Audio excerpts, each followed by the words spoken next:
What's going on, guys? My name is Noah, and I'm someone that suffers from depression and anxiety. I wanted to start the video that way in case you're watching this video and you're struggling currently with depression and anxiety, especially if you're new to mood disorders. It can be a really scary thing, and I just wanted to make it very clear to you that I'm not here to talk down to you. I'm not here to tell you what to do. I just want to share with you the top 5 daily habits I have for fighting depression and anxiety, just in case it's something that might benefit you. I also really look forward to learning from you, so if you know anything and you have any personal experiences that I don't mention right here, please share them in the comments below. That sort of community aspect on my channel means more to me than you could possibly know. I recently sort of relapsed into some depression and anxiety, and it's been really hard, like it is every single time, but I have a lot of tools and I go to a lot of things that really help. So today I want to talk about that. Number 1, when I get out of bed in the morning, I hit my knees and I pray. Now, I want you to know that I say the word prayer, but I don't want you to be intimidated if you happen to be an atheist or an agnostic. I'm not necessarily talking about praying to a Christian God or any specific culture's belief system. I'm more talking about getting outside of yourself. I think just by putting it out there to the universe that you need help, you need guidance, and you're looking for strength, it sort of just invokes this sense that you're not doing it alone. It usually can help put you in a place of feeling like you're going at this condition or you're taking on a day, which sometimes can seem impossible, with help. It's something I fought for a long time, but the more I give myself to it, the better I feel and the easier it is to get out of bed and feel like I'm not alone. So if you're desperate enough, I suggest you try this. Now, you can find incredible meditation practices online if you want to stay all the way away from the word prayer, which is totally fine. But if you're open to prayer, they both should serve the exact same purpose, so don't sleep on that. Number 2, exercise. For me, that's waking up every day and running, jumping, lifting weights, doing CrossFit. That's what I do. But when I was really severe, when I was clinically depressed and I was in and out of hospitalizations and medications and shock therapies, I couldn't do anything too extreme. So for me, that just meant going for a walk once in a while or doing a little bit of light stretching in my living room, finding a way to activate the body, which can of course help and activate the mind.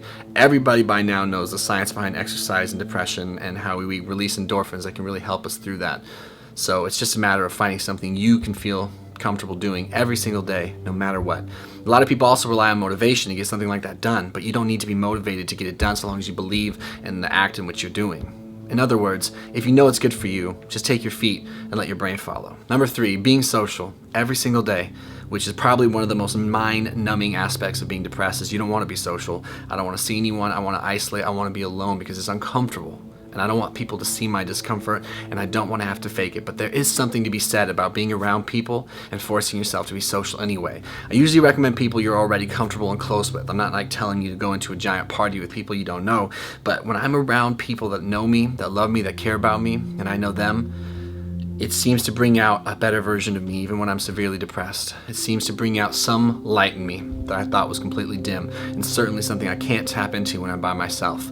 Oftentimes, I'm so uncomfortable being around people that I can't imagine doing it, but then I spend some time with people, and when I'm done spending time with them, I usually feel grateful that I did, especially if you can spend some time with someone who understands depression and anxiety.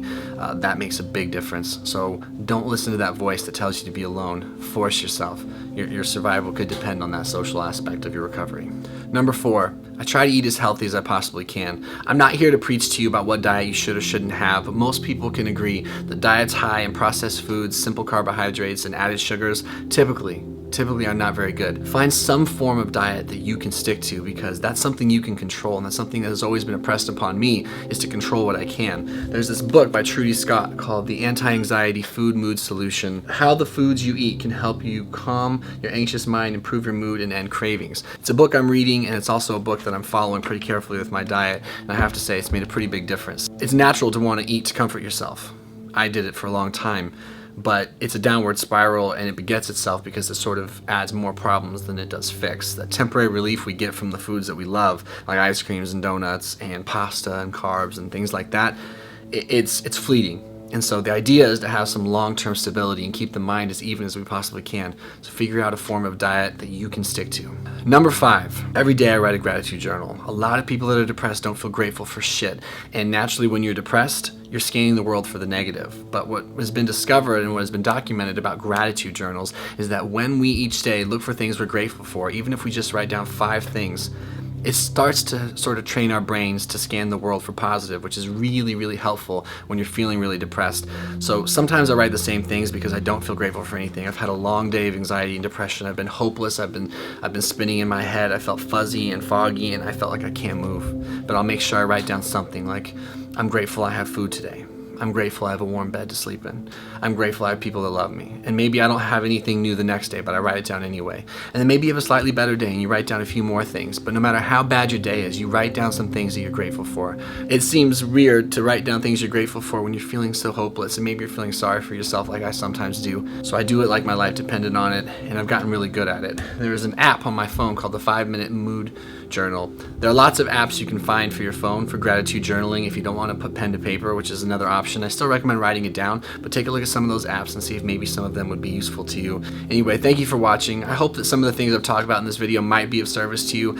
I understand that there are no quick fixes, and I think it's really important that you understand that too. These sort of habits, these rituals, this structure that I put in my life that I try to execute every single day, among other things, they're things that compound on one another. They're not going to make you feel better right away. And in fact, you might wonder if you're just spinning your wheels, and I get that. But they are proven and positive things that over time do make a difference. And we're looking for those little margins of victory. We're looking for those small things that can add up over time.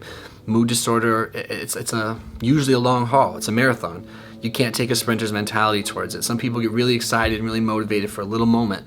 They do all these things that are healthy for them, but then they don't notice any results and they stop. That's not how mood disorders work. You need to be consistent. You need to be disciplined, and you need to trust the process. I understand you're in pain, and I wish I could take it from you. I sincerely wish I could take the pain of mood disorder from everybody, but I can't.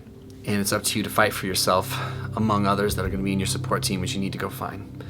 So please, in the comments below, share your experiences, share some things that work for you.